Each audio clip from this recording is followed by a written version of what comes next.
যে ছোটদেরকে কখনো না বলতে নাই, তাদের আবদারে সবসময় হা বলতে হয়। হাসনাত আব্দুল্লাহ বলে ফেলেছে, সাথে সাথে না না বললে আমি বেশি খুশি হইতাম। প্রত্যেক উপজেলা পরিষদের দোতলায় অ্যাটাচ বাথরুম সহ আসবাবপত্র সহ মাননীয় সংসদ সদস্য মন্ত্রীদের বসবার জন্য একটি রুম প্রস্তুত করে দেওয়ার জন্য আজকেই আমরা জিও ইস্যু করেছি, ইউনোদের নামে আদেশ দিয়েছি এবং অচিরেই নতুন ভবনে এবং পুরাতন ভবনে যেখানে যে অবস্থায় আছে সেখানেই এই কক্ষর নামটি হবে পরিদর্শন কক্ষ। কারণ মাননীয় সংসদ সদস্যের নামে রুম বরাদ্দর বিধান নাই, এই কারণে পরিদর্শন কক্ষ নামে এই কক্ষটি থাকবে। আমি সবসময় হচ্ছে বিভিন্ন মানে বিরোধিতার জন্য দাঁড়াই। আজকে থ্যাংক ইউ জানাচ্ছি যে আজকে এই ধরনের একটা সিদ্ধান্ত নিয়েছেন। আমার এই অপোজিশন থেকে আপনাদের সবাইকে থ্যাংক ইউ জানাচ্ছি যে একটা বসার অন্তত জায়গা হয়েছে। আমরা লজ্জায় একটা কথা বলি না, এখন এই পার্লামেন্টের সেকেন্ড মোস্ট জুনিয়র হিসেবে একটা কথা বলছি মানে আপনাদেরকে, সেটা হচ্ছে যে আমাদের একটা ইউনো মহোদয়ের একটা গাড়ি থাকে, উপজেলা চেয়ারম্যানের একটা গাড়ি থাকে, আমরা ভাড়ায় গাড়ি চালাইতে হয়। আমাদেরকে যদি আমরা লজ্জায় এটা বলতে পারি না, আমরা এটা লজ্জায় কোথাও বলতে পারি না।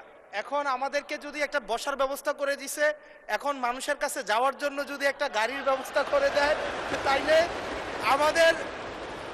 আমাদের জন্য একটু সুবিধা হয়, মানুষের কাছে একটু যাইতে পারি। মাননীয় স্বরাষ্ট্রমন্ত্রী কিছু বলতে চান? স্পিকার, মাননীয় স্পিকার, আপনাকে ধন্যবাদ। আজকে এমপিদের প্রাপ্তির পরে অপ্রাপ্তির খবরটা বলতে চাচ্ছিলাম না।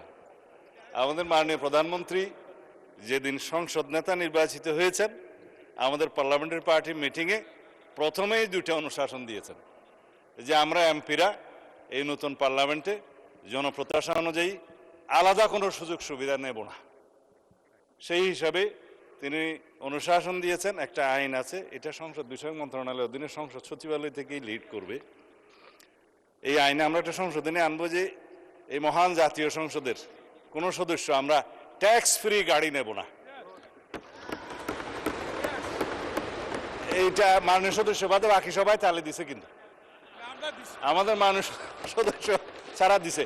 তবে সংসদ সদস্যগণ নয়, শুধু বাংলাদেশের এই সরকারের সমস্ত মন্ত্রী সরকারি কর্মকর্তা যারা গাড়ি পায়, তেল পায়, সেটা আমরা ক্যাবিনেটে একটা ডিসিশন নিই। ইতিপূর্বে আপনারা নিশ্চয়ই নিউজ পেপারে দেখেছেন, এই ক্রাইসিসের সময় শতকরা 30% তেলের বরাদ্দ আমরা কমিয়ে দিয়েছি এবং খ্রিস্টতা সাধনের উদ্দেশ্যে সরকারি কর্মকর্তাদের আপাতত লোন সুবিধা যেগুলো আছে সেটাও কাটিল করা হয়েছে ফর দি টাইম বিং।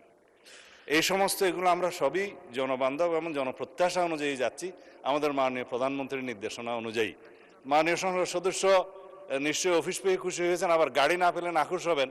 তো সেই জন্য কিভাবে কি করা যায় সংসদ সদস্যদের যানবাহনের ব্যবস্থা, সেটা আলাদাভাবে আলাপ আলোচনা করে সরকারি দল বিরোধী দল একটা বিহিত ব্যবস্থা করার জন্য আমি মাননীয় প্রধানমন্ত্রীকে অনুরোধ জানাচ্ছি। ধন্যবাদ মাননীয় স্পিকার। আমি আজকে ধন্যবাদ দিতে দাঁড়ালাম, কারণ বিরোধী দলেরই একজন সদস্য তিনি এই দাবিটা সামনে এনেছিলেন। ট্রেজারি বেঞ্চ থেকে এটাকে কগনিজেন্সে নিয়ে বাস্তবায়নের উদ্যোগ নেওয়ার জন্য আমি ধন্যবাদ জানাই।